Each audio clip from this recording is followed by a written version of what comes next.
Good morning. So I'm going to show you how to upholster a base of a kitchen chair today. Never done these demonstration videos before, so bear with me. First thing I need to do is make sure I've got my foam, new foam, cut to the same shape as the base. I'm going to get some ADOS spray adhesive and do a coat lightly here on the foam.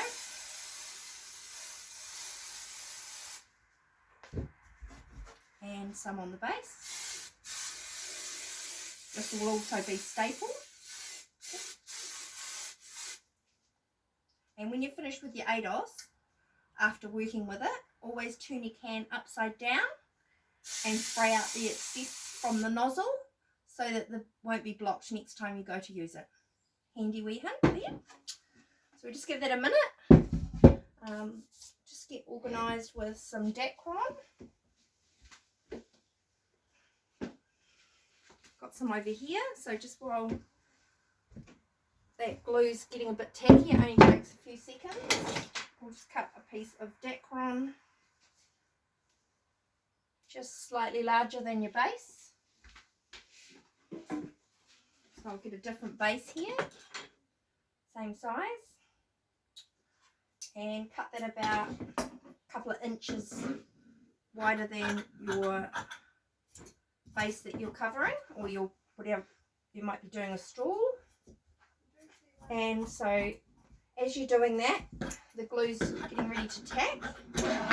So I've just cut the Dacron out so that it's going to fit nicely around the base when I've got the upholstery on there going on. So we'll just set that to the side, and we're now ready to put the base and the foam together. So you just line that up.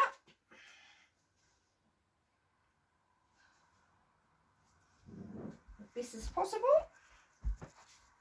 So now that's sticking to the base. I also go around with half a dozen staples and hold it in place just in the corners and the sides. Sorry about the noise.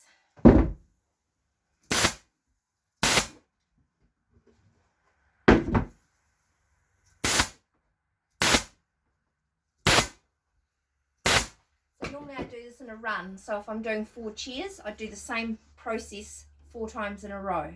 But because I'm doing the video today, I'm just going to do one just to show you, to get the idea. And yesterday I did one just because I was so excited about the results of how they were looking. I had to get one finished so I could show you all on my Facebook page and website. So I've got my base that I've already actually cut, sewn the piping to, and a border. I'll show you that in another video if you're interested, how to do that, maybe next week when I'm on to some more chairs. But for now we'll just start with this part. So what I'll do is I'm going to measure from the base of the fabric to where my sewing is. So it's 80.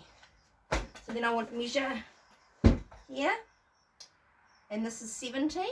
So I want to actually add an extra 10 mils. So that when I'm pulling it tight, it's going to pull the foam down and you'll get a nice firm finish. So on the frame, I'm going to mark 20 mils all the way around. So I've got a line. So I can have a nice even mark to be able to follow when I'm tacking the upholstery back onto the base.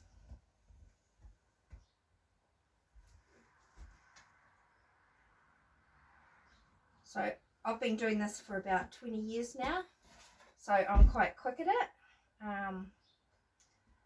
It does get easier as you practice. So if you've got some old chairs at home, maybe if you've got this equipment like a staple gun and a sewing machine that can handle sewing vinyls and stuff, you could always give it a go yourself.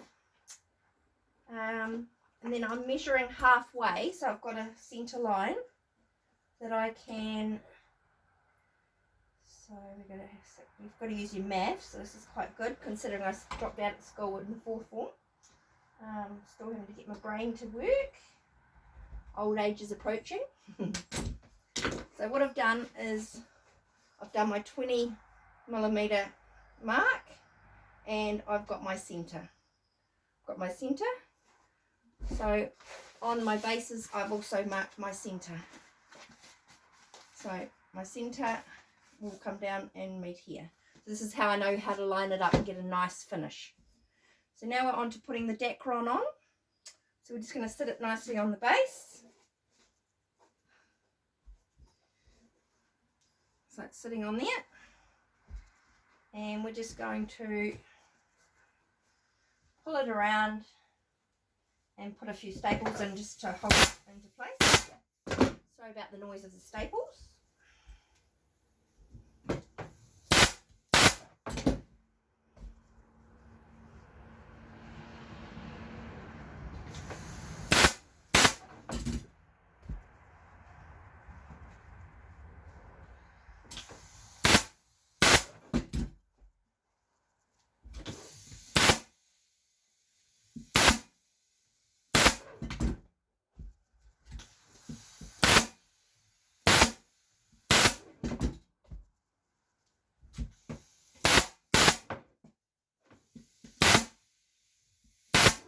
Being stuck at home isn't so bad for me. I'm lucky enough to have a workshop and I'm getting lots done instead of nipping out all the time for coffees and muffins. But I've actually given up coffee and muffins in the last month. Given up meat, dairy, except for butter. I can't give up butter. There's something about it. But I'm not drinking milk or eating cheese. And I've also given up wheat. I've got a few things going on with my health, so I wanted to try and help myself out as much as possible, and they are the things that can cause a few of the issues that I'm having. So here we go, back to this. So we've got the base, it's now got the Dacron around it, and I've just trimmed off the excess so I can still see my line. So you then get your base, which you have actually sewn, and you've put little nicks in around the corners. So the little nicks around here will help prevent any kind of wrinkle. That's my dad in the background. I'm doing a video, Dad, so shh, people are learning how to do something. Fancy telling my dad to shush. It's terrible, he might want to be a star himself. So here we go. So what I'm doing is now I'm sitting it on, lining it up, and I'm pulling the edge over, moving to the next corner, pulling it over, and to the next corner, pulling it over. I know, easy, isn't it? Not really, but okay. So that's sitting nice, looking beautiful. So we've got that like that. So now what we want to do is line up our centres so that when the cover is going on, it's not going to be spoo with, it's going to sit in the right place. So I'll just do that.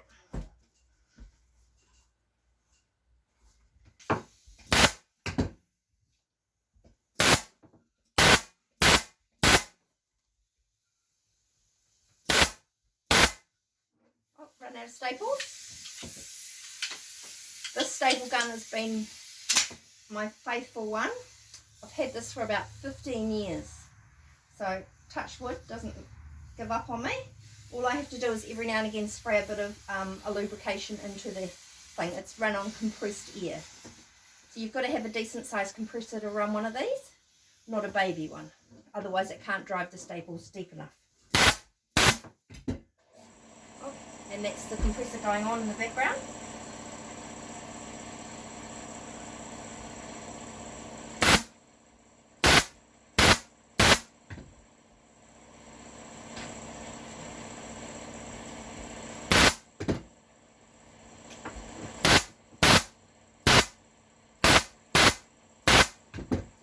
See, I've lined up the line here, done a long here and a long here.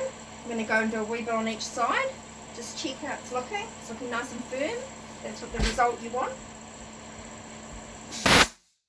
That's why I did the extra 10 millimeters smaller, so that it gave it a nice tension.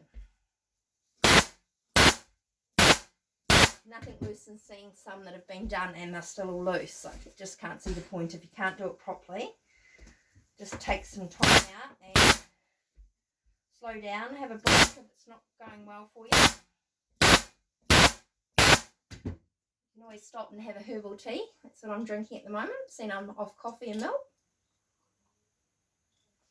Emma from Vickie Homemade Herbals made me a female blend. Apparently that's good for what's going on with my body. Now when you get to a corner, you tuck one corner in first. So you tuck that piece in, and then you're going to go and kind of do like a little foldy dart thing. But you don't want it to come down and show on the side here when you finish. So it's really a matter of just using your fingers. Sometimes warming it up in the sun for a few minutes helps. If it's a cold day, in the winter I sometimes have to warm things up with a hot air gun. Don't get too close with the gun or it'll melt.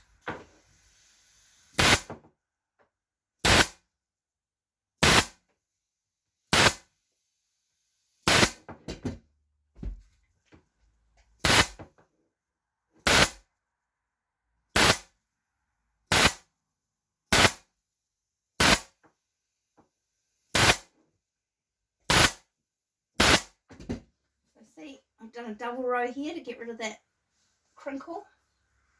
Nice smooth edge.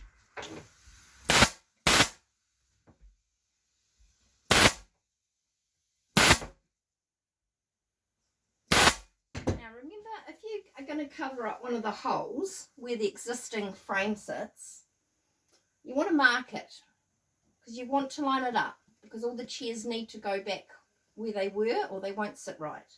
If you get a loose hole, just fill it with a bit of PVA glue and break off some matches. I'll show you in a minute how to do that, and then that will give you something for your screw to grip to.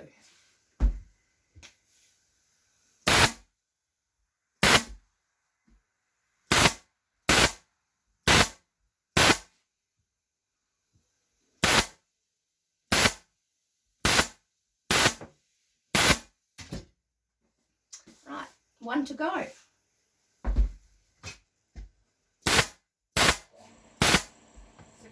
Going on again in the background. So as it's firing out these little staples, it needs to have enough pressure to be able to drive them in deep enough.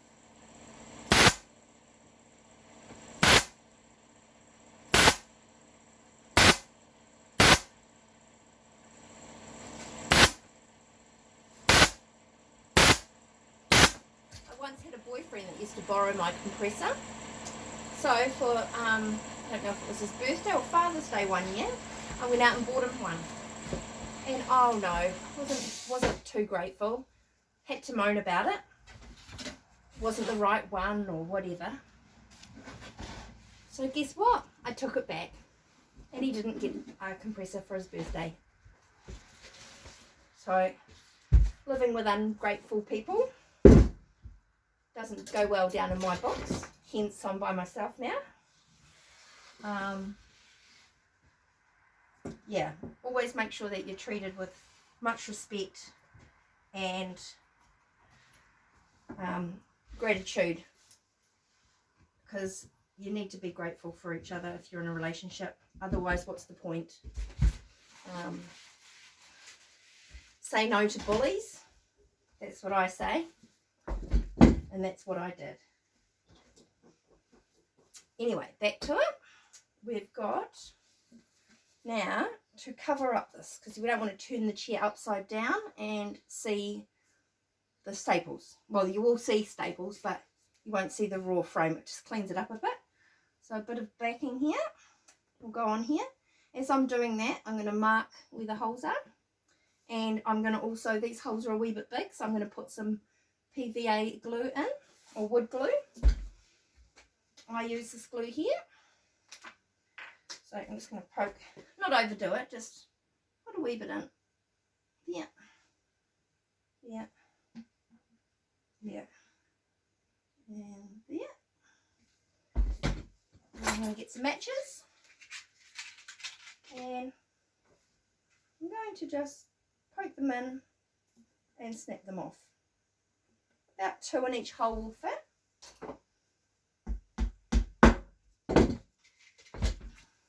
So poke it in. 2 pieces, so about 1 match in each hole's fine. Just tap that in.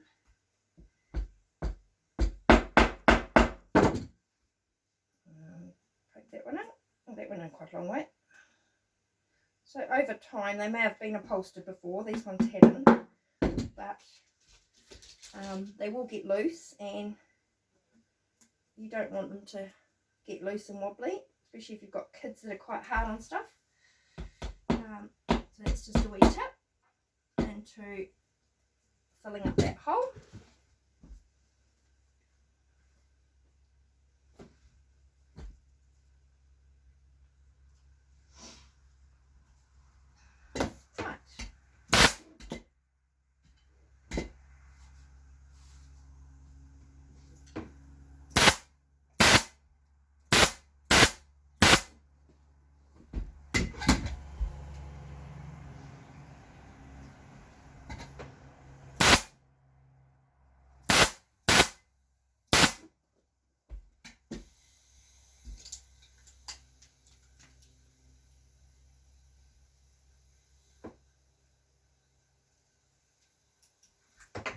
I've got this marker pen for fabric. It's very handy. What I've done is worked out where the hole is and marked it for later.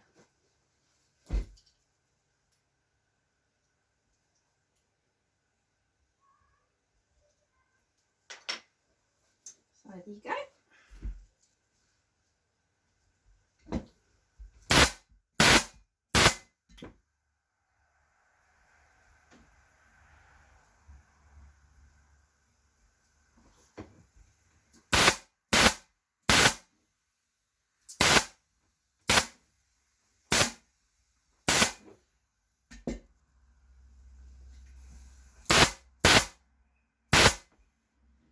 Staples are here, so you go through quite a bit of staples.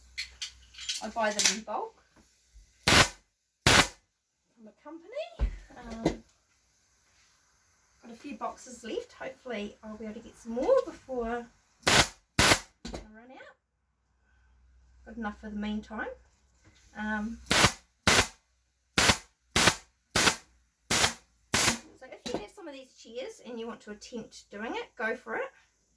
If you don't have any luck and you want them done, I'm happy to do them for you. A lot of people just take the backs and the bases off their frame, put them in a box, and they send them to me. And then we can talk about different fabric colours, samples, and the price, and I can upholster them for you and send them back. So anywhere in New Zealand, that's fine. They don't take up that much room when you take them off the frames.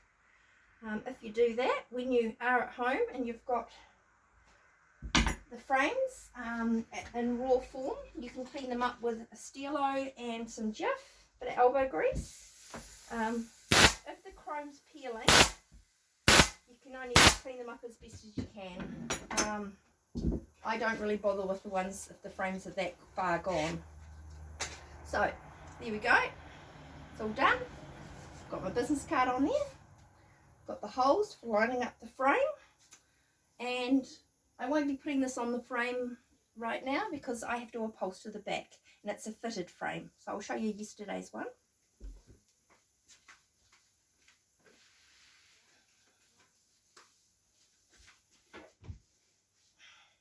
There's the base and the back. And see how this is a fitted back. It's a wee bit more tricky than a back that's been separated. This is quite a nice design. I don't get to see these very much. They're from the 60s. I've got a couple in storage, so if you want some done and you don't have your own chairs, talk to me soon before I upholster them in the designs that I like.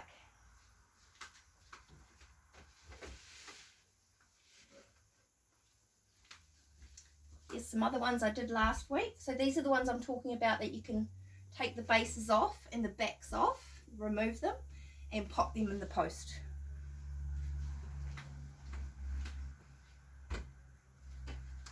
So I hope hope you're happy with that. I hope you learnt something today. I'll do my best to make another video, possibly of doing the back. Sing out if you've got anything that you want to learn. I might be able to help you. Nothing too major. I don't want to do demonstrations on couches or anything like that right now. But any little tips, or if you're having any trouble with, you know, puckering or anything like that, sing out. I'm happy to help. Okay, visit my website anytime too. It's Vicky's Original.